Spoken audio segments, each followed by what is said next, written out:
Good evening. You're listening live to the Xtreme Movie Show. I'm your host, Rob, broadcasting to you from the Pinos Palace, just west of Orlando, Florida. I am in the Xtreme Studios right now after Halloween, dialing up all these buttons and knobs and digital type things because I got the young 20-something Professor Pixel. Who knows where he's from, but he's from here in Orlando somewhere. But right now, he's not at home. He's on his phone, and we're talking about something that is very old school. And I don't mean children, I mean chess. And we're, of course, talking about Columbo. Season 1, episode 7, I believe it is, Pixel. Yes. It's the most dangerous match. And I have to give you some history background, sir, because, again, as the young 20-something here on the channel, with 3 generations worth of people talking about TV and movies that we like, I've got a little background on this episode, in case you didn't know that. Chess was extremely popular for a long time here in America, partly at this time because, yes, what makes things popular in America? When America just walks into something that they know nothing about and dominate like we were doing briefly. This is based off of, I think, a Bobby Fischer, I want to say Boris Spassky thing, which is mentioned. And so I was looking some of this information up, and the reason why I mentioned to you, Pixel, and to all the Columbo files popping up in here is because that term I just used, Columbo file, is something I wanted to take a moment and say, hey, while we've been doing Columbo here, and we have some very passionate Columbo fans, a lot of people have joined the channel because we're reviewing Columbo. It is a first watch for you and I, after all. But I had discovered a website, and I think you and I started looking at it recently with our reviews, called the Columbo File, which somebody had put on there. And I would recommend anybody listening to it, if you like a nice own kind of review, breakdown of how somebody's taken the time and effort to do that. And typically I don't promote other people's websites or whatever unless I know them personally or professionally, which in this case I do not. But I do think it's one of the best Columbo resources out there. And it's just a nice, clear, concise, with, I think, a nice sense of humor about it. And so when I think of Columbo fans, this is what I think of. That being said, sir, I love the name dropping of Alexander Alekhine here, because my chess partner who taught me chess as a young kid, that's the kind of way I would play, very assertive, aggressive, using the knights, none of this queen pawn nonsense stuff or the French defense. Screw that. Whether you're into chess or not, I got to be honest when I tell you this, Pixel. This episode's probably the worst of all the Columbo episodes in my mind, certainly of season 2. This has a couple of interesting ideas, and I thought, man, this sounds really right for a Columbo episode. And I think it fails horribly. I don't know where to begin with it, so I'm going to ask you what your initial thoughts are and ask you to begin as people pile into the chat room. I had a lot of fun with it. I can't lie. I like chess. I don't love it. I like chess. But this episode, again, I had fun with a lot of the ideas, and I think there are mostly good ideas for this episode. But the ideas just fall flat. I don't think it's even the fault of the villain himself, because he does a great job of playing up his role, but it's not clicking. Everything isn't coming together. And honestly, it's what makes this episode so hard to watch. Let's go ahead and talk about how we start, which is with a drug trip. Oh, sorry, not drug, a dream. Our main character, what is the name of it? Clayton. Clayton, yes, Clayton. Mr. Clayton. He goes ahead and he has this nightmare. And he envisions the king being his upcoming opponent, which is Kasparov? No, sorry. They're not using real names or necessary real locations in here. And honestly, is another thing is this is in the early 70s. So some of the world maps were different at the time, especially if you're talking Eastern Europe, which is pertinent to the story here. But yes, our friend Mr. Dudek, which overall seems like a nice guy. Like he's friendly, and he's the man that Clayton's trying to knock off his perch. Exactly, and Clayton is insanely just envious of his skill, and so much so that he's like following him around because he's plaguing his mind. So he follows him around to an Italian restaurant that he snuck off to, and Dudek is just looking at Clayton, and he like pushes the pepper on the table, and it's a checkerboard pattern. So what did they start That doing? was existed. So they were playing a game, and he loses to the grandmaster, the guy that's going to show up against them because he's been in ill health, and now his health is slightly better. So he figures it's time to do it. Yeah. And at this fight, they go ahead. He takes him back to the room, and they go through the back, which is right past the trash compactor. If you go to any hotel, in the back, you will see that trash compactor to the side, ready. Right next to the laundry chute, ladies and gentlemen. Yes. Logistics confirmed. Listen, I've been a babysitter that runs events at hotels, so I've gone through the back at multiple locations. It's always that way. So yes, they go through the back and they're able to get upstairs to Clayton's room to play chess. And he keeps losing. And Dudek is like, well, you tried. We're going to have fun tomorrow, though. Don't you worry. And Clayton has that nightmare again. He's unable to think about it. And you see this flash of the compactor that they passed earlier, because the guys were just throwing trash in, and he has this genius idea. He calls Dudek that morning and begs him to meet him in that back area to write a note to a woman that he's involved with from his country, to go ahead, write it, translate it, please.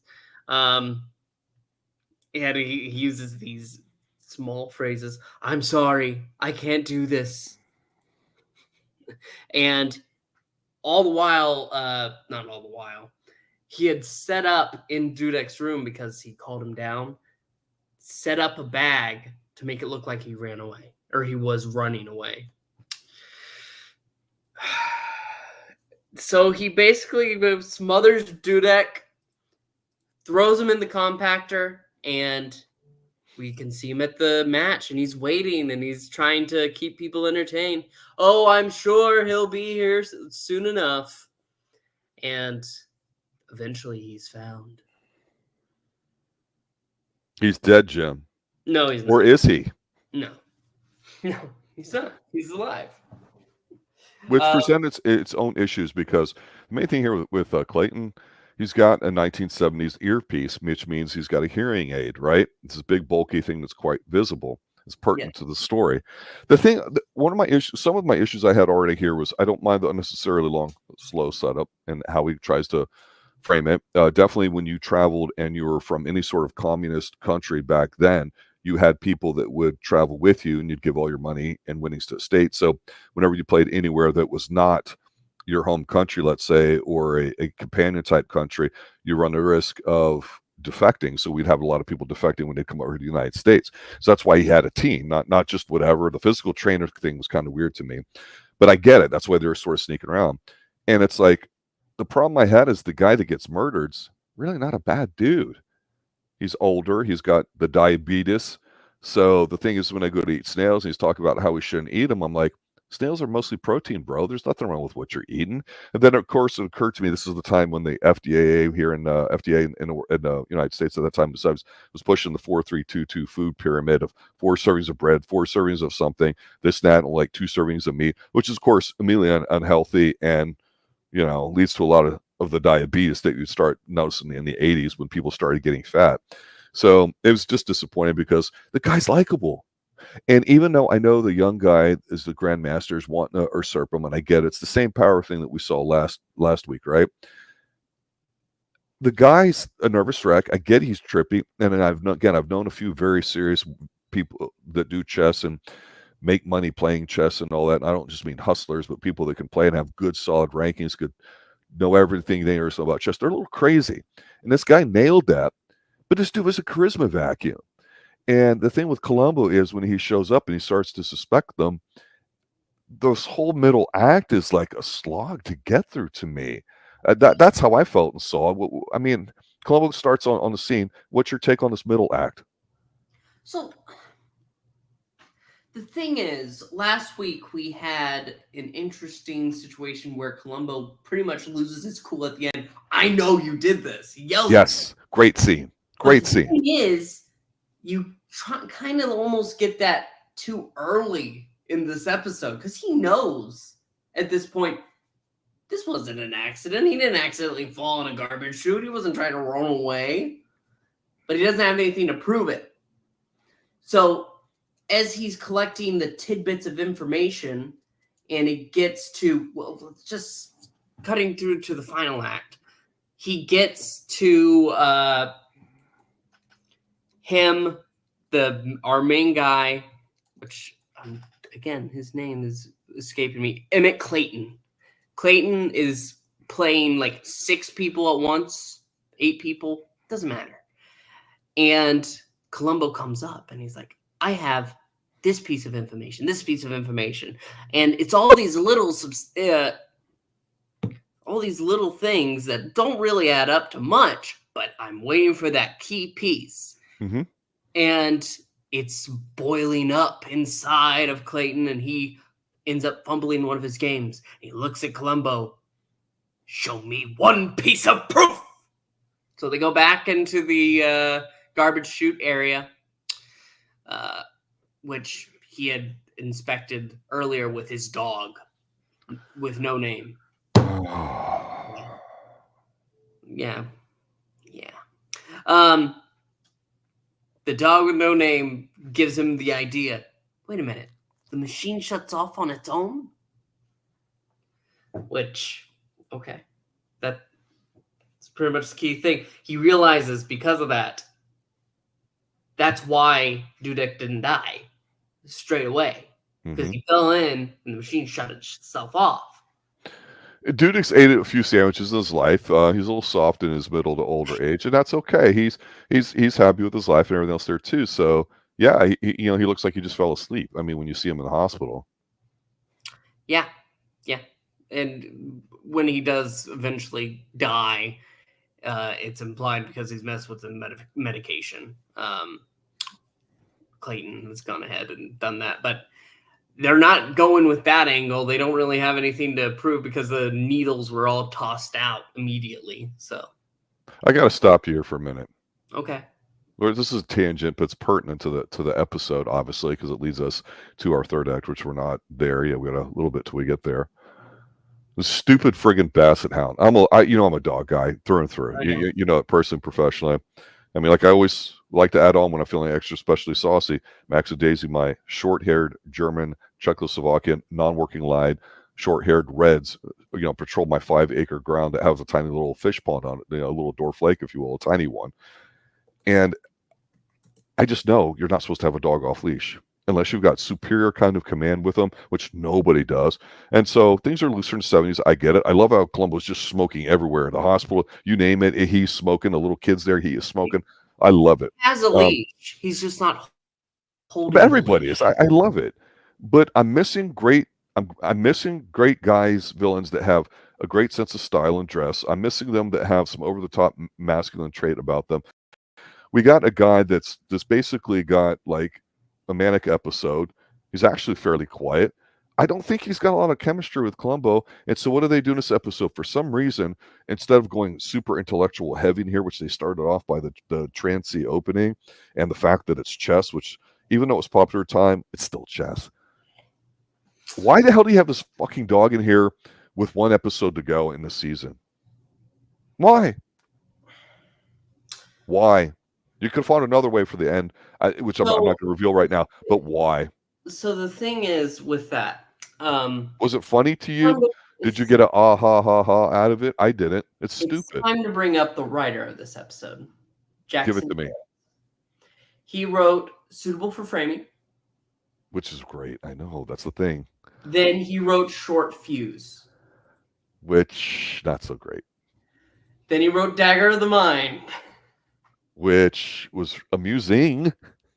Requiem for a Falling Star. This person's a binary decision. It's either awesome or it's not. He wrote The Most Dangerous Match. And get this, he's written our next story, Double Shock. Okay. At least the writing pool is somewhat small in the Columbo so far. Yeah. This is going to be like one of his titles in season 4, Troubled Waters. Yeah, no. So that is why we're in this situation, I feel. There are ideas here. In all those episodes that I've gone ahead and listed, most of them, other suitable for framing, was very, very good. But the rest of those have great ideas, fun ideas. He's the guy that came up with exploding cigars. I know. That's cool, right? That's fun. It's hilarious. But eventually you have to look, when does it end? Where do we stop? The answer is, who the hell knows? But whacking a dude that seems kind of nice, that seems like a normal uncle that you like, that you see once a year, maybe on a holiday, while eating escargot in a restaurant where he's not acting like an ass. You wouldn't think he was a chess guy. He whips your ass about it. Why not do something really cool and sexy, like, while you're playing him in this match, he dies in the middle of it while you're losing or whatever. I don't know. They throw a lot of chess ideas in here that are quite valid. So obviously the games they play, if you're a chess aficionado, you can go look at them. They're legitimate games from history and all that, because everybody that plays chess, you record your games. That means you record your opening moves, because there's an alphanumeric sequence on the board. So you might be like, pawn to king's pawn 2 to king's pawn 4 or whatever. There's certain notations you do, and you always go back and you play them, because the way you really learn how to get great at chess is you don't really try to get all sexy with the openings like everybody wants to. You learn the value of the pieces. You learn that when you're up maybe a pawn and a half, depending on position, that you exchange material if you can through combinations. Don't make a mistake and work on your closing game. Not that that's mentioned, but the point is all these things that if you know chess, you go, yeah, this is really cool. They're including it. And it's only lightly explained to you, so there's no like emotional investment that you as a viewer are going to sit there and go, oh, I know the feeling that, when I look at the game that I just beat somebody at last night at the restaurant, I'm going to write all the pieces down. You kind of see it in his log, and so Columbo has to put together these pieces of evidence for something that, even though they mention it to us, they're not really shown that well. It's more about this diabetes guy, which shouldn't really have an episode, but because he's on medication. So it gets kind of convoluted instead of something that has been put chess more on the forefront. It could have just been a sick uncle. You could have taken chess out of this episode. We'd have the same episode basically, except for the theme of the relationship between the killer and the victim. That's what's weird to me, is that, I'm not saying some people deserve to get it, but one of the episodes, I think it's season 1, with the female killer, she was kind of like a wallflower, but when she whacked the dude, she all of a sudden started dressing up, whatever, and it got to be really fucking kind of cool. And you saw her come out of her shell and start to run the company and all that. Nothing happens to this guy. So it's not like you hate the guy or you like the guy. You just go like, yeah, you're just that weird dude in class nobody pays attention to. We're not going to pay attention to the whole episode. There's no comeuppance at the end that make you go, yeah, fuck, Columbo really got your sorry ass. That's why I agree with you. The guy who plays it does a good job of it, but I don't like the way it's presented. Am I being so harsh here halfway through the episode? No, you're not, because a lot of it just does get in. We're going to have a review coming out in a couple weeks about about Forever Night, and there's this little bratty boy named Daniel in it. This guy has nothing in common with Daniel other than the fact that I don't like him. He keeps whining about something or just being irritating, and one way or another he goes ahead and grinds your gears. But he does a great job at grinding your gears. We'll go ahead and say that. He's really great at being annoying. You think so? Yes. Let's talk about his love interest, the woman that plays for the other team. And I don't mean it sexually. That's not a love interest. This woman in this episode, Linda, right? Yeah. Can you remind me how she was connected to Dudek at the end? Because that's pretty much what she spent all her time. She basically worked on his side now, and it's not very clear, other than that they were not Dudek, but that she was an item with this guy years earlier, and now she's for the other side. And it's kind of like, what's the point in mentioning this? Maybe he could have murdered a chess groupie or something, and but she's just sort of there to have a female there, is what it seems like. Because you're right, there's no wooing going on in this episode. Yeah, no, and yeah, they have no chemistry either. So when you No, go ahead it's and you have a bad. scene with the two of them just sitting there, it's a So lot of elements not coming together. when she's talking to Columbo and Columbo's asking her questions about like the medication in the book and all that, and he's finding inconsistencies in the story because as a chess guy, you do play blindfold chess. You play speed chess where you have maybe say 5 minutes to play a game. You're supposed to, move pieces with your hand and hit the timer with your same hand and all that. And, like you say, you record all this stuff. So all the mental habits that you have as a chess player, no matter how loose you are, what style you play or any of those kinds of things, that's just what you do, and for him to basically act like he didn't know any of it or that Columbo couldn't produce it just didn't add up. And so those are the things that are making him think of what's going on here.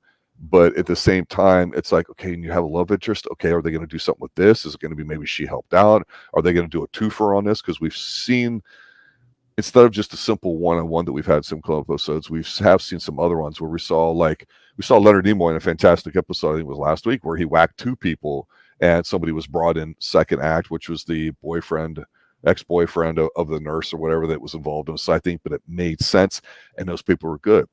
You get used to a certain like cadence of the episode, the way people are talking and moving, and you get to this point where the girl pops on, she's talking to Columbo at the table, and I'm like, hey, she's got some juice. She's got a little bit of energy. The energy level picked up all of a sudden, not because she's attractive or anything like that at all, or openly free intersexuality that some of the Columbo episodes have been showing women as, not in a bad way, but here she's just there. And I thought, what a stark contrast to what we've been led up to here before. And so what's the point in having her in it? And here's the problem I'm having getting through this half of the two acts of this episode and getting into the third final act is there's not one thing on here that I can look at visually and go, this shot excited me. This looked cool. They're driving around and the pop-up thing behind them, whatever you call that, for the driving is horrible. And I get it, but it's so bad it even breaks my sense of belief in it. The set pieces are like Star Trek original series cringeworthy and how bad some of them are. I think even one of them you see like some of the like lights or some of the people that are filming it like in a bad edit or whatever. I had to stop and look and go, yeah, that doesn't look like people should be in the shot. And so it's just not very sexy to look at. They entice you with the psychedelic opening, and then it's not a fun watch. There's no cool shots. There's no Los Angeles effects. There's none of the requisite stuff that we had when he was over in London, right, where you see London Bridge and Big Ben and those types of things. So the watching of this episode is boring. It's not fun, and that can be okay. But we're not getting a lot of these visual things where we're watching Columbo look at certain things or like that. It's a very verbal, talkative one because that's all the chess guy can do. And again, I just don't think it's working well for this episode. Even the big reveal is a little soft, which we'll get to in a moment. But again, the excitement of watching this and feeling like I'm driving around LA or the city or whatever town they're in as the character, or like the movie set we were on or the hospital. I just feel like we're sometimes in a hotel room, sometimes we're driving, and sometimes we're sitting across talking to somebody. It's just an ugly episode visually. Does that make sense, or do you feel the same way? I mean, I get what you're saying. I just at this point I wasn't really invested. The Dudek was engaging. His actor was able to go ahead and keep your attention. That was the key thing. So anytime that he was there in that first 10 minutes before he dies, or doesn't die, ends up in the hospital, that's all I had. After that, it was just watching this guy slither his way around to try and get out of, admitting that he killed a man. And ultimately the linchpin isn't good either. Like the piece that goes ahead and, it had to be a deaf guy. That's not enough. I'm sorry. Yeah. Well, anyway, the whole dog thing triggered me. I know it was a bit of a tangent thing, but again, it popped up where I went, hey, wait a minute. I know I mentioned this in the first episode, might have mentioned it a couple episodes later about, okay, if you're going to do this, Do something with it.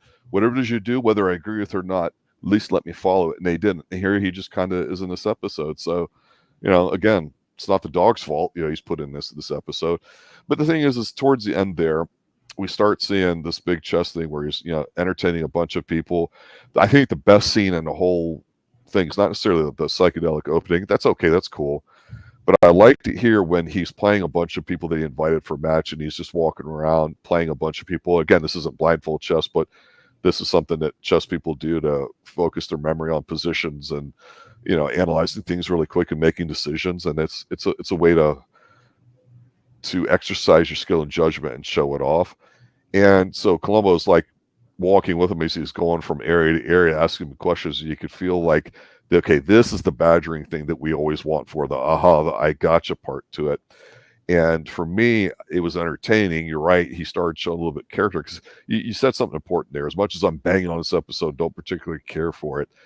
I do think he did a good job, the actor, of portraying this quiet intellectual intensity that you have that almost borders on madness, but not quite. He seemed a bit more of a sob story than a really genius kind of guy that had problems with things, a super intellect that memorizes all these positions and all that, idiotic or whatever they want to call it, photographic.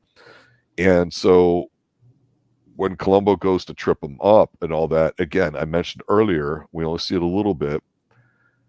He's got this, you say it's an oversized hearing aid, but at the time, I think that's mechanical, which you had to have. It's more analog than digital, I think, at that time. Maybe there might be a little circuit board in there, but it's just big and hangs over your ear. The way they shot this, I thought, was kind of cool because the room's so simple. But somehow Columbo's there with like a dog, and dog goes, of course, off leash, which is really what set me off. Runs up the stairs, and the workers who are trying to explain to us how the machine works with Columbo, they pick him, and then of course that leads to well, he would have been fine. Well, what do you mean? Well, when you go down here, watch, and they show you that's good. That's good television. That's good rules.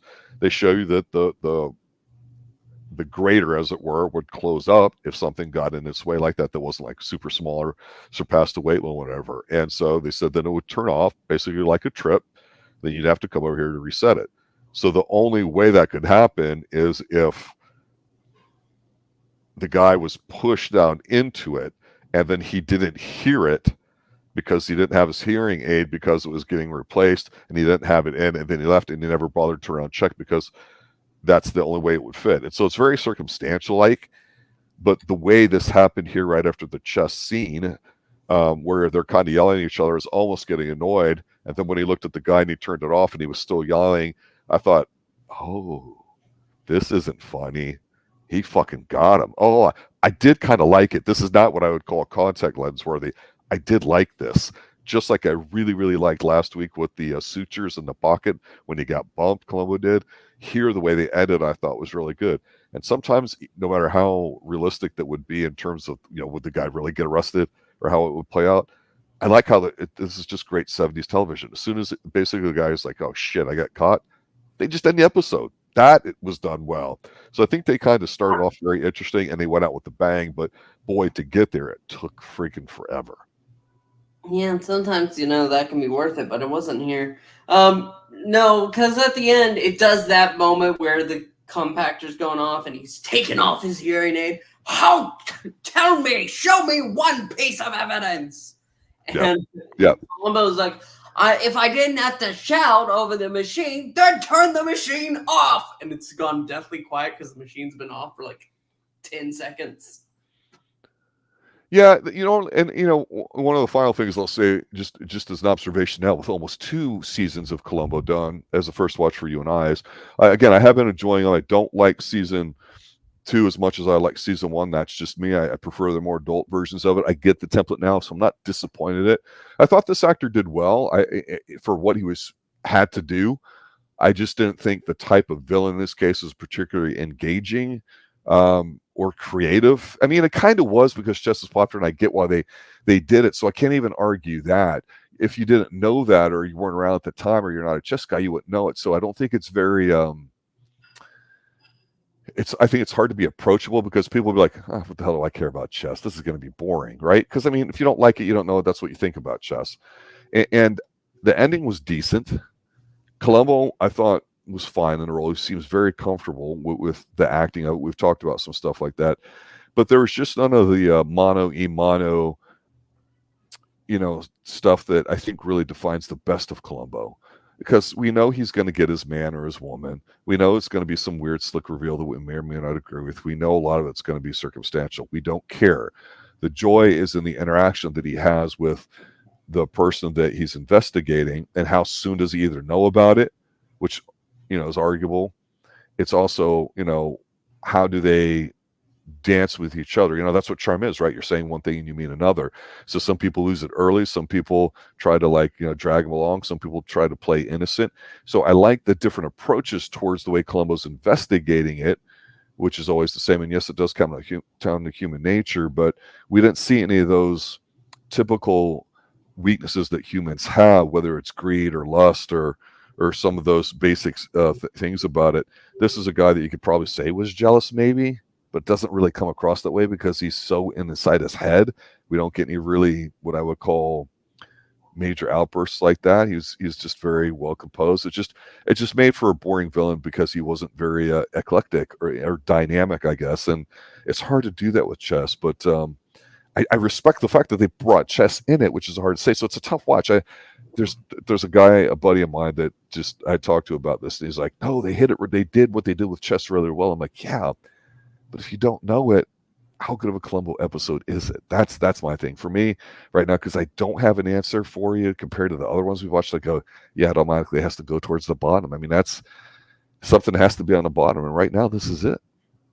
Yeah. Well, I can't say it's my bottom right now.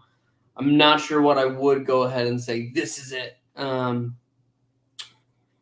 it's definitely not one of the best episodes we've had. It's definitely not. It's hardly even a good episode. So, and that's the key thing. Most Columbo episodes are at least good. And this one is riding a fine line that's just underneath it.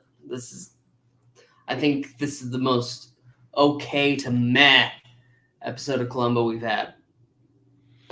Now, I automatically think in season one, I think if I recall our rankings correctly, we had the Roddy McDowell episode, which I think was the last episode, as the worst episode of that season. I think this might be worse than that episode.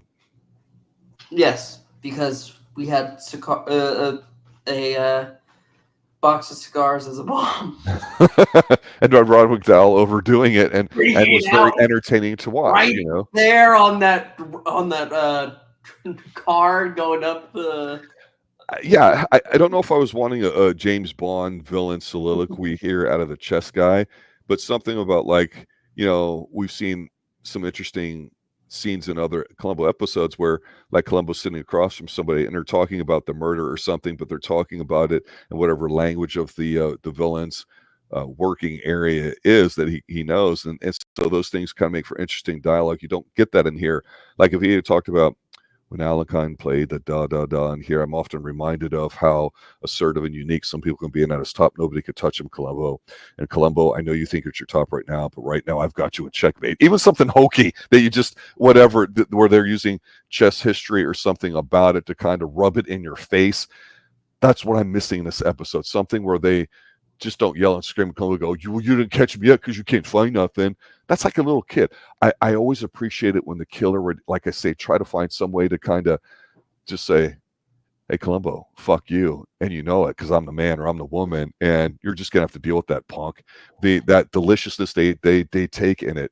Now, again, the killers generally are human. Nobody knows how to be a killer, so you're going to make mistakes. Watching some people melt down or not get it, or like the conductor, I wasn't a big fan of that first episode. The more I compared to the other episodes in the season, I'm like, I kind of liked it. With the end, he kind of acquiesced and was like, well played, sir. That was kind of funny, right? And it's just, there's a definitive viewing of how I think to see it in this episode, though. It's really just too heady when it should have been a bit more visual. Yeah, and I want to go ahead and just touch upon what you said before. This episode is not taking us anywhere. It is very much... Maybe they're trying to overcompensate with the nightmare of poor Dudek being the king, just coming in. But it doesn't make up for it. It's a disappointing episode. And I don't know if, again, I don't know if the grandmaster that he was trying to whack, you feel kind of sorry for him because he was kind of like a nice guy. But the thing about it too is like, in the last episode, that doctor, that father figure is also kind of a nice guy. It's kind of like, I don't know. It just, are you trying to make us not like the guy because you kill a nice guy? That's not the pain and suffering that the killer goes through because they accidentally killed somebody, like we saw with Robert Culp, I think episode 2 in season 1. To see how he struggled with that internally was an additional aspect of the villainous character that we could see unfold during the episode's duration. Whereas here again, we pretty much get nothing other than him trying to like sneak into the apartment and get the medicine that's going to go back into there or whatever, and he couldn't remember the specific ratios of it when of course he could, because again he's got photographic memory. That was just not exciting. It was just lame. So yeah, I'm done shitting on this episode. It's just, to me, not a good episode. I know some people what would have been better, what in that regard, if they had honestly shown him get pushed into the chute, because they don't have to show anything after that, but to show Dudek go back into the chute, that would have gone ahead and added a layer to this episode. Like, holy crap! Or he stole this guy's opening move set or something like that he was going to use, something personal, something that has value, something that just puts that thing in there rather than just talking all this whole damn episode. I'd be curious as to what our listeners here on the Xtreme Movie Show would have to say about this episode. Looking forward to some feedback on that. Definitely the ticks start picking up when we're getting into a Columbo episode, and as we're getting ready to finish off season 2 here and then do our rankings after that for season 2. Be interesting to see what people come up with it, because now we've got, I think it was 8 episodes in the first season, and I think we're 7 episodes in this one, maybe one more to go. So again, not a full season by regular television standards, or at least how they used to be, 22 to 26 episodes, but enough where we know what the Columbo character is supposed to act. We'd like to see how well Peter Falk's relaxed into the role. I'll be in a minority, I guess, and say I don't care for the dog introduction to it or the cutesy element of it, but there's just something missing in the villains in season 2 that we had in season 1, and I hope that changes. I know a few of the future episodes have William Shatner in it. We got my boy Robert Conrad and some women and other ones that probably are going to be good, but I just hope that the writing supports what they're able to do, because even though this actor did a good job, it's I hate to say it, and I'm going to sound like a millennial here, it wasn't his fault. Any other final thoughts? Go watch Dark Shadows. It's a Dan Curtis production, and you know what? It's more entertaining than this episode. Wow. I figured you would go there. All right, ladies and gentlemen, thanks for watching, listening. Thanks for spending some time with us, letting you spend your evenings with us. That's always appreciated. That's the biggest sign of commitment that we honor there. It's always a joy when people pop in too, and of course letting other people know we exist. Again, as I start off, I'll close the episode by giving a special recognition out to that website, the Columbo Files. Don't know the person or persons that are involved in it. It's obviously had a lot of work on it, so it's not necessarily so recent, but the one thing I will say about this pixel in a pleasant manner is, out of all things we've done, whether it's been Twin Peaks, which the fans are very passionate about it, for us, the listeners of the Dark Shadows revival we did were really into it. We even had Josette, the actress, pop in a night or two and talking about some stuff, which is really kind of cool. We definitely got a lot of people that like certain things and like what they do, but the Columbo fans, man, this is a really smart, written, well done show.